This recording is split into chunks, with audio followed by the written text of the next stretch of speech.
and either remove him from the premises or bring him back to where they want him to be. They control.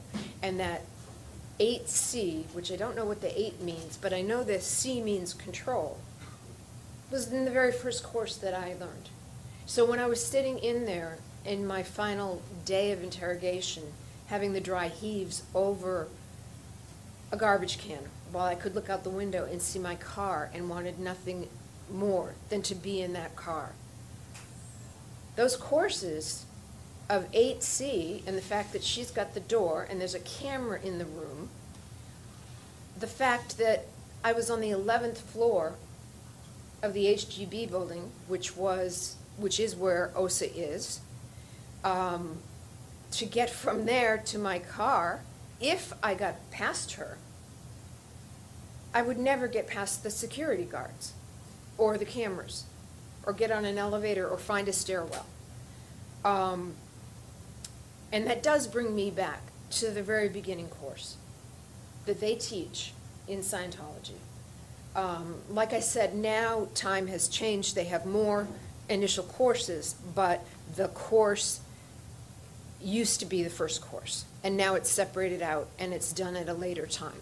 But it is still out in existence, and it is still called Upper Indox, and it's where you are taught and trained to physically control another person's body against their will. Against their will, you are trained to control another person's body. This gentleman is no longer with us. He was on one of the highest levels, OT7. He had given over $300,000. He gave his life. He even also worked in espionage. I don't know if you know that there used to be a group called the Cult Awareness Network, but that was taken over by Scientologists. And he was an integral part of the espionage and undercover work that went into that takeover of that building. I mean, of that company. And there's many other people like him. And the fact that Scientology, in paying his wife off with a pittance, could say, I'll just cross this line off because no one will care. And it's true. No one has cared. When I first began to shop my book, they didn't even open the cover. They heard the word Scientology and ran. An agent responded to me on the phone and her voice was shaking. They might even come after me. They might even come after me.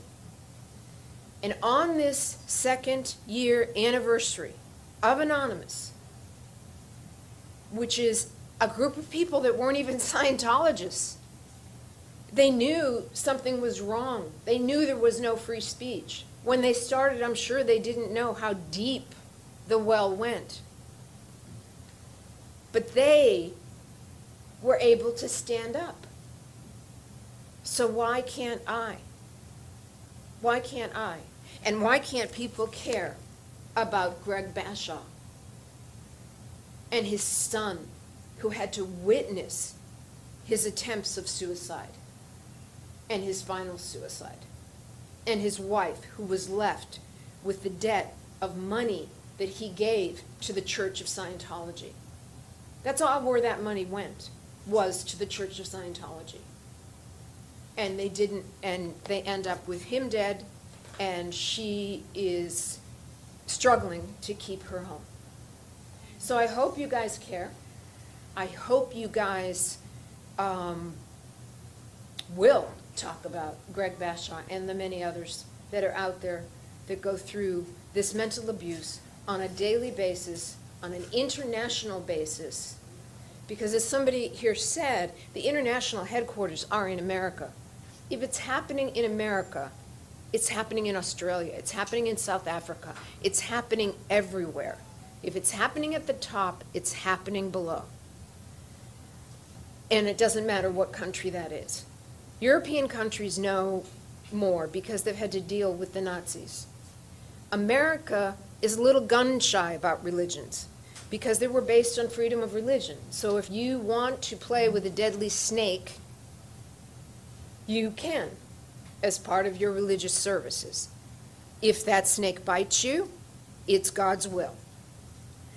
You don't take the anti-venom, because if you die, that's God's will. And that is America. We are different with regards to religion. And that is known. That is very much known by the Scientologists and very much used by them. My book contains a lot more information than this, and I hope you guys will get a chance to read it. I hope you guys will not leave here without looking deeper and also without the fear. Anonymous, I've told Anonymous, the people that wear the masks, keep those masks on. Drive in a different car. They take your driver's license down. They find out who you are. This is a standard thing. There is a standard thing in intelligence. The first thing they do is they want your picture. That's first. Open the file, put the picture in. Second thing that they want is they want to know where you live, and they want a picture of that home. And then they want to know where you work. And then they want to delve even deeper into the friends in your life. And if you guys, any of you guys, because you're press and you're liable to this sort of harassment, it's not the people that will get close to you that you have to worry about. It's the people that get close to your spouse or a close friend, because you will tell that close friend things. And this new person that you don't even know about, these things are shared. And that's how Scientology does their intelligence. It's not right up in your face. When it's right up in your face, it's because they want it that way. But their real intelligence and how they really gather what happens sliding in under the door. So I hope you guys do care that Greg Bashaw died after giving his life and money and credit card limits to Scientology.